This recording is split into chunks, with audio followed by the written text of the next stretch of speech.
Hello aspirants, I welcome you all at our online platform. अब देखिए, हम लोग मुगल एम्पायर को शुरू कर रहे हैं। हमने अभी तक क्या देखा कि जो बाबर है उसने लड़ाई की इब्राहिम लोदी से पानीपत की फर्स्ट बैटल में। बाबर के पास तोप होने के कारण, कैनन्स होने के कारण इब्राहिम लोदी को बड़े आराम से हरा देता है और इब्राहिम लोदी मर गया, जो लोदी वंश का अंतिम शासक था। दिल्ली सल्तनत का अंत हो गया और अब ये बाबर जो है मुगल वंश की नींव रखेगा। मुगलों का जो शासन चलेगा वो 1526 से लेके और 1857 तक चलेगा।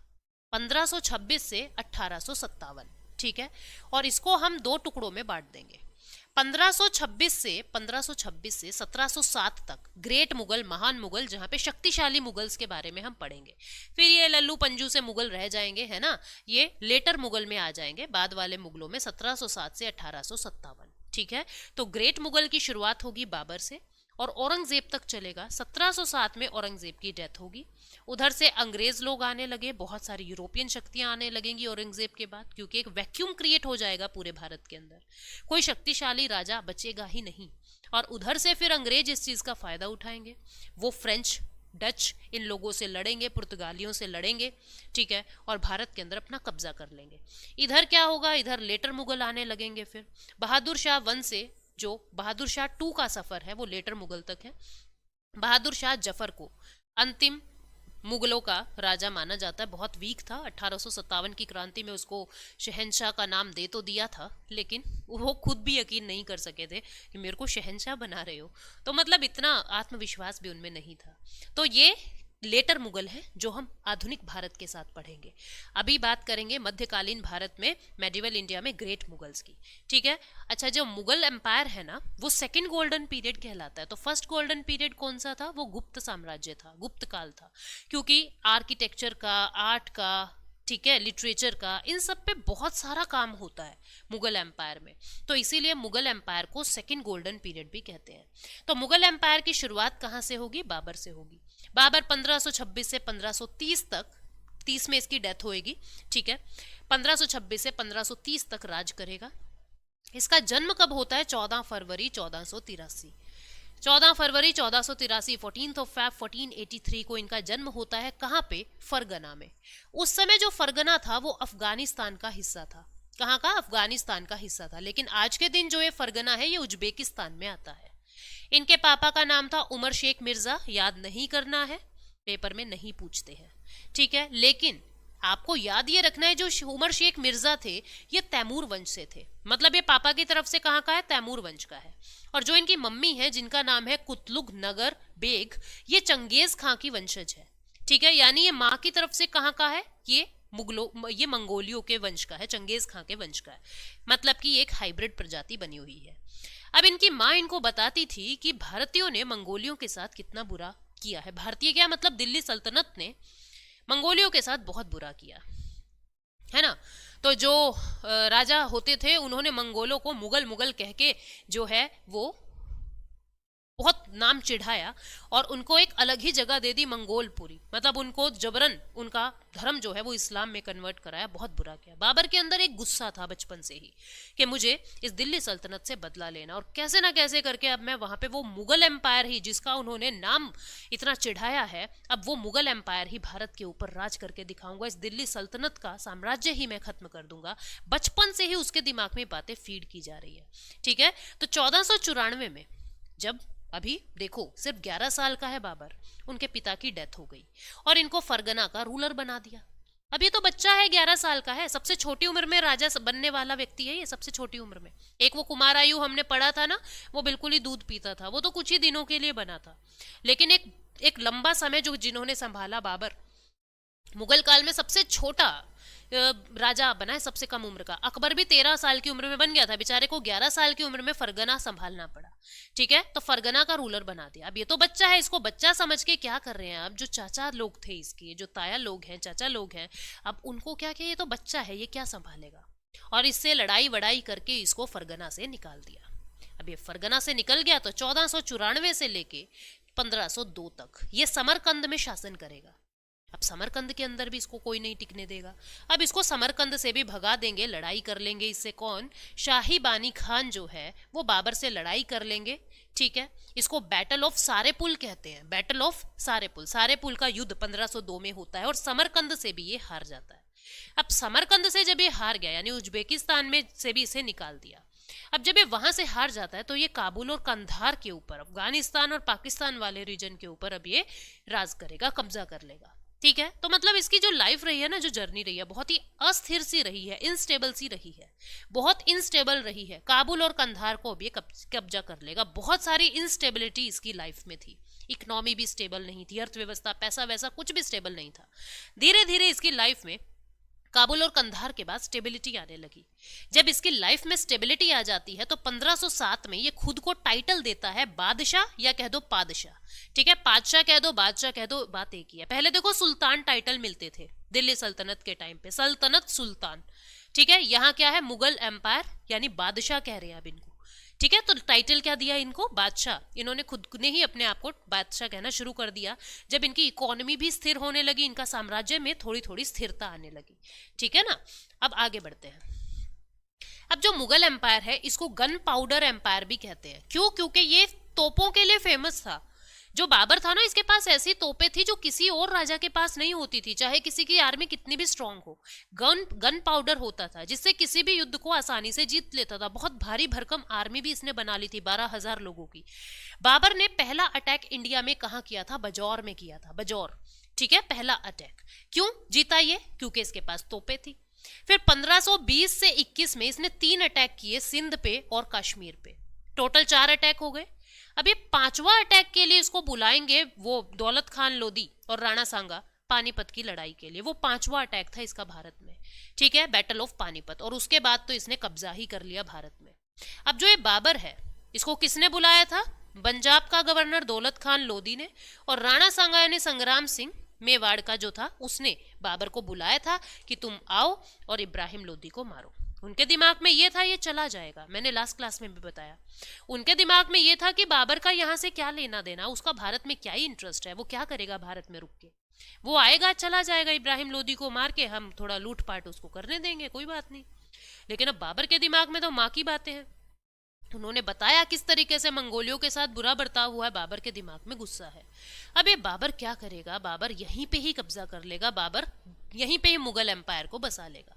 बाबर हमेशा अपने युद्ध में तुलगमा मेथड और उस्मानी मेथड का यूज करता था। बैटल ऑफ पानीपत में इसने तुलगमा मेथड और उस्मानी मेथड का यूज किया। ये तुलगमा और उस्मानी क्या होता है एक बार देख लीजिए। ये वॉरफेयर के, ये है उस्मानी मेथड, सिंपल सा है ये तो। उस्मानी में क्या होता था? एक इधर काट है, एक इधर काट है, और बीच में तोप होती थी, ठीक है। आप देख पा रहे हैं ये इस तरीके से तोप में से गोला छोड़ रहे हैं, इस तरीके से। ये तो उस्मानी मेथड था लड़ाई का। और दूसरा था जो आपका तुलगमा मेथड। तुलगमा मेथड, इसके अंदर क्या होता था? या तो ये क्या करता था, एक बार मैं आपको बता दूं। तुलगमा मेथड में क्या होता है, देखिए कि एक आर्मी का टुकड़ा यहां, ठीक है, एक आर्मी का टुकड़ा यहां पे चलेगा और एक आर्मी का टुकड़ा यहां चलेगा, ठीक। अब यहां पे ये खाई बनवा देता था, खाई, ताकि इस तरफ से कोई भी अटैक ना कर सके। यहाँ पे क्या बनवा देता था? ये खाई बनवा देता था, ताकि यहाँ से कोई अटैक करे तो पहले ही गिर जाए। और इस तरफ क्या होती थी इस समय? इस तरफ रिवर होती थी।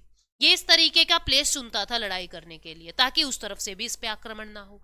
तो जो ये वारफेयर का तरीका होता था इसको कहते थे तुलगमा। बहुत दिमाग लगा के ये अपनी आर्मी को सेट करता था, बहुत प्लानिंग एंड प्लॉटिंग वाला व्यक्ति है, ठीक है। तो यहाँ पे ट्रेंच, यहाँ पे खाइयां, ये आपको दिखाई दे रही है, यहाँ पे इसकी कैवेलरी, यहाँ पे घुड़सवारी खड़ी होगी। तो इस तरीके से पूरा एक प्लान बना के चलता था कि हाथी कहाँ होंगे, किस तरीके से फोर्सेस का इसको यूज करना है, ठीक है। तो पानीपत की लड़ाई में भी इसने तुलगमा और उस्मानी तरीके का यूज किया था। अब आर्किटेक्चर में इसने क्या किया? पानीपत में एक तो काबुली बाग बनवाया। गार्डन्स का बहुत शौक था, नाम सुना होगा ना मुगल गार्डन, तो मुगल गार्डन्स की शुरुआत इसी ने ही की थी, ठीक है। और काबुली मस्जिद भी पानीपत में इसने बनवाई जब युद्ध जीत गया, ठीक है। पानीपत में ही इसने काबुली मस्जिद भी बनवाई। इसने, इसका जो बेटा था हुमायूं, बहुत प्यारा था इसको, बीमार हो गया था बीच में, तो हुमायूं को इसने आगरा संभालने को कह दिया, क्योंकि राजधानी इसकी आगरा ही थी, इसने अपनी राजधानी दिल्ली नहीं बनाई। जो इब्राहिम लोदी ने अपनी राजधानी आगरा बना रखी थी, इसने भी अपनी राजधानी आगरा ही बनाई रखी, और खुद काबुल चला गया। काबुल से भी बड़ा प्यार था इसको, खुद काबुल चला गया। ठीक है, बाबर ने काबुल में सिल्वर कॉइन्स बांटे, लोगों को बहुत सारे सिल्वर कॉइन्स बांटे, और इसने अपना सब कुछ लोगों को दे दिया। लोगों ने इसको फकीर कहना शुरू कर दिया, फकीर यानी अपने आप को कलंदर, इस लोगों ने इसको कलंदर कहना शुरू कर दिया, कलंदर मतलब फकीर। ठीक है, और इन सिल्वर कॉइन्स को ये शाहरुख कॉइन कहता था। शाहरुख इसके, शाहरुख मतलब जो बेटे का नाम था, शाहरुख कॉइन कहना इसने शुरू कर दिया। ठीक है, इसको लोगों ने फकीर कहना, कलंदर कहना शुरू कर दिया। बाबर ने अपनी कैपिटल क्या रखी थी, आगरा रखी थी। अब देखो ये क्या करेगा, इसने 4 लड़ाई लड़ी, इसने 4 लड़ाइयां लड़ी यहाँ पे मेनली जो पेपर में आती है। एक लड़ी 1526 में, 1527 में, 1528 में और 1529 में। 1526 में तो पानीपत की लड़ाई लड़ता है ये इब्राहिम लोदी से, जीत जाता है। चारों में ही विनर कौन होगा, चारों में ही विनर जो होंगे, चारों में जो विनर होंगे वो कौन होंगे, वो बाबर ही है। चारों में विनर बाबर ही है, वजह इनकी तोपें, इसके लड़ाई करने का तरीका। फिर 27 में इसने खानवा का युद्ध किया। ठीक है, खानवा का युद्ध किया। 28 में ये चंदेरी का युद्ध करेगा, किसका, चंदेरी का युद्ध करेगा, मध्य प्रदेश। और 29 में ये क्या करेगा, घग्गर का युद्ध करेगा, घग्गर। ठीक है, तो लोग बाग सभी लोग ये ट्रिक आपको बताते ही हैं, मैं भी बता देती हूँ कि पहले बाबर ने पानी पिया, खाना खाया, चाय पी और फिर घर गया। ठीक है, तो पानी, खाना से खानवा, चाय से चंदेरी और फिर घर से घग्गर। तो ये 4 लड़ाई इसने लड़ी 1526, 27, 28, 29 में। और जो इसका विनर है, वो चारों ही लड़ाई में विनर कौन रहता है, बाबर रहता है। तो सबसे पहले तो हम इसके खानवा के युद्ध की बातें करते हैं, बैटल ऑफ खानवा। ये राणा सांगा के और बाबर के बीच में लड़ाई हुई। क्यों, अब राणा सांगा को क्या लग रहा था कि बाबर को तो चला जाना चाहिए, बट बाबर नहीं जाता है। अब जब बाबर नहीं जा रहा है तो राणा सांगा ने इसको, राणा सांगा को ये भी आइडिया है कि इसकी आर्मी बहुत पावरफुल है, तो राणा सांगा ने मदद मांगनी शुरू की। मदद कौन करेंगे, मैदिनी राय, जो राजपूत के, जो एक राजपूत किंग है चंदेरी के। ठीक है, महमूद लोदी, जिसके पास खुद के पास तोपे होती थी, अफगान से ये आए थे, ये भी राणा सांगा की मदद करते हैं।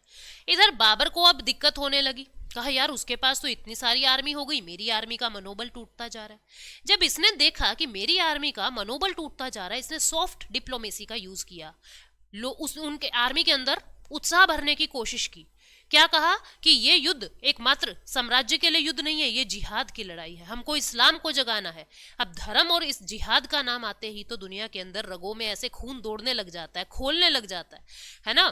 तो इसकी जो आर्मी थी उसने बहुत उत्साह के साथ इतनी बड़ी आर्मी को हरा दिया और बाबर फिर जीत गया। ठीक है, क्योंकि इसके पास तोपे तो थी, उत्साह इसने भर दिया अपनी आर्मी में और इस तरीके से जीत जाता है। बाबर इस बैटल को जीत जाते हैं और खुद को गाजी नाम दे देते हैं। खुद का टाइटल क्या दिया इसने, गाजी। 1507 में क्या टाइटल दिया था खुद को, बादशाह। ठीक है, अब इसने गाजी नाम दे दिया।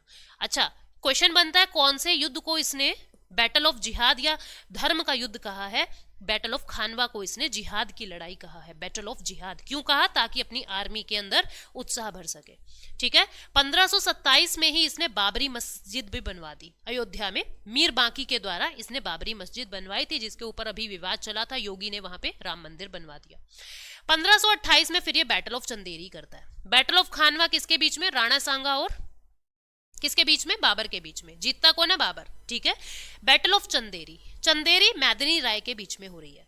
अब बाबर को क्यों गुस्सा है मैदिनी राय पे, बोले यार तू कमाल है यार, तेरी मेरी लड़ाई भी नहीं है, तू राणा सांगा का साथ देने के लिए आ गया। तो अब ये मैदिनी राय को फोड़ेगा कि तू भी रुक जा, तू तेरे चंदेरी को भी मैं देखता हूँ। तो अब बाबर वर्सेस मैदिनी राय की लड़ाई होती है। मैदिनी राय हार जाता है, बाबर जीत जाता है। चंदेरी मध्य प्रदेश की एक जगह है, चंदेरी सिल्क आती है ना, सिल्क के लिए फेमस है। बाबर की तरफ से, यहाँ बाबर सारी टैक्टिक्स बता रहा है, बाबर की तरफ से है शेर खान लड़ता है। यही शेर खान आगे जाके शेरशाह सूरी का नाम आप सुनोगे। ठीक है, अभी तो शेर खान ही है। अभी पता है क्या है, जब ये लड़ाई ये जीत जाता है ना, बाबर जीत जाता है, तो वहां पार्टी हो रही थी, मांस मीट गोश्त सब खा रहे थे, अपना अपना जो भी खाना था। ये तलवार से खा रहा था। तो बाबर ने कहा यार ये बड़ा खतरनाक बंदा है, इसको निकालो यहाँ से, इसको भगाओ यहाँ से। शेर खान को बहुत ज्यादा इंसल्टेड फील हुआ और कहा एक दिन मैं ही तुम्हारे पूरे साम्राज्य पे कब्जा करूंगा, ये आगे जाके शेरशाह सूरी बनेगा, देखेंगे। ठीक है, तो शेर खान ने ही बाबर की तरफ से यहाँ लड़ाई की थी और यहाँ पे पहली बार ऐसा हुआ था कि बाबर ने जौहर को देखा था। मुगल साम्राज्य में पहली बार जौहर को देखा गया था। ठीक है, यहाँ चंदेरी की जो रानियां हैं वो आग में कूद जाती हैं अपनी इज्जत बचाने के लिए। फिर 1529 में बैटल ऑफ घग्गर होती है। घग्गर नदी है, नदी के किनारे बैटल ऑफ घग्गर होती है। छपरा बिहार में ये लड़ाई होगी, किस किस के बीच में? बाबर और महमूद लोदी के बीच में। बाबर और महमूद लोदी अफगान, ये भी वही व्यक्ति है जो साथ दे रहा है किसका? राणा सांगा का। देखो देखो ना तुम भाई, तुम क्यों बीच में बोले? इसको गुस्सा आ गया। इधर देखो, महमूद लोदी से लड़ेगा, ठीक है, घग्गर। मैदनी रॉय से लड़ेगा चंदेरी। राणा सांगा से लड़ रहा है खानवा। और पानीपत की लड़ाई उसने लड़ी ही है कहां पे? इब्राहिम लोदी से। तो यहाँ पे बैटल ऑफ घग्गर महमूद लोदी से लड़ेगा। बाबर फिर जीत जाता है। अब जब बाबर फिर से जीत गया तो 1530 में बाबर मर जाता है। ऐसा कहा जाता है इसका बेटा हुमायूं बीमार था काफी, और इसको अपने बेटे से इतना प्यार था कि इसने अल्लाह से एक रिक्वेस्ट की कि मेरे बेटे को मेरे सांस दे दे, मेरे बेटे को मेरी उम्र लगा दे और बेशक उसके नाम का मुझे मार दे। और ऐसे ही कहा जाता है जैसे जैसे बाबर कमजोर होता जाता है, जैसे जैसे बाबर बीमार होने लगता है, हुमायूं वैसे वैसे ठीक होने लग जाता है और 1530 में ये मर जाता है। मरने के बाद अब इसको दफनाने की बारी आई। इसको कहाँ दफनाया गया? इसको आगरा में आरामबाग में दफनाया गया। ठीक है, लेकिन इसकी एक इच्छा थी कि मुझे दफनाए तो मुझे काबुल में ही दफनाए। 1539 में, यानी कि लगभग 9 साल के बाद, इसको फिर से जमीन से निकाला जाता है और फिर इसको कहाँ दफना के आते हैं? फिर इसको काबुल में दफनाया जाता है। ठीक है, इसने अपनी ऑटोबायोग्राफी लिखी थी, इसने अपनी आत्मकथा लिखी थी और उसको क्या कहते हैं? तुजुके बाबरी। कौन सी लैंग्वेज में? तुर्क लैंग्वेज में लिखी थी, चगताई। तुर्क के अंदर भी अलग अलग लिपियां होती है, चगताई लिपि में तुजुके बाबरी लिखी थी, जिसको ऑटोबायोग्राफी कहते हैं बाबर की। बाद में जो अकबर है, जो इसका पोता है, यानी हुमायूं का बेटा अकबर, वो अपने दादाजी की आत्मकथा को पर्शियन लैंग्वेज के अंदर कन्वर्ट कराएगा। किससे करवाएगा? उसका नाम है अब्दुल रहीम खाने खाना। इनसे कहेगा कि तुम तुजुके बाबरी को, कौन कहेगा? अकबर कहेगा, तुम तुजुके बाबरी को पर्शियन लैंग्वेज में कन्वर्ट करो। और इस तरीके से जो अब्दुल रहीम खाने खाना है वो पर्शियन लैंग्वेज में इसको कन्वर्ट करता है और उसी बुक का नाम क्या पड़ा? तुजुके बाबरी का बाबरनामा। तो बाबरनामा तो पर्शियन लैंग्वेज में है और तुजुके बाबरी टर्की लैंग्वेज में है, चगताई लैंग्वेज के अंदर है। ठीक है, इसको याद रखना। अब आगे बढ़ते हैं। बाबर के अकॉर्डिंग बाबर ने क्या कहा कि भारत के अंदर एक ही व्यक्ति है जो सबसे शक्तिशाली राजा है और वो विजयनगर एम्पायर के वंश तुलुवा वंश का राजा कृष्णदेव राय है। इसने कृष्णदेव राय को सबसे ज्यादा शक्तिशाली राजा, सबसे ज्यादा समझदार राजा कहा है। बाबर को ड्रम का और नगाड़ों का बहुत ज्यादा शौक था। मुगल गार्डन की शुरुआत भी इसने की। ठीक है, गार्डन्स का बहुत शौक है इसको। इसके 4 बेटे थे, हुमायूं, कामरान, हिंदल और अस्कारी। इन तीनों के बारे में हमें नहीं पढ़ना, अपने को हुमायूं के बारे में पढ़ना है, जो 1530 से 1540 तक राज करेगा। फिर इनको हटा दिया जाएगा, फिर आएंगे ये 1555 और 56 के अंदर। अब हुमायूं कैसे राज करेगा ये पढ़ते हैं हम नेक्स्ट वीडियो के अंदर। Thank you so much, take care, bye bye.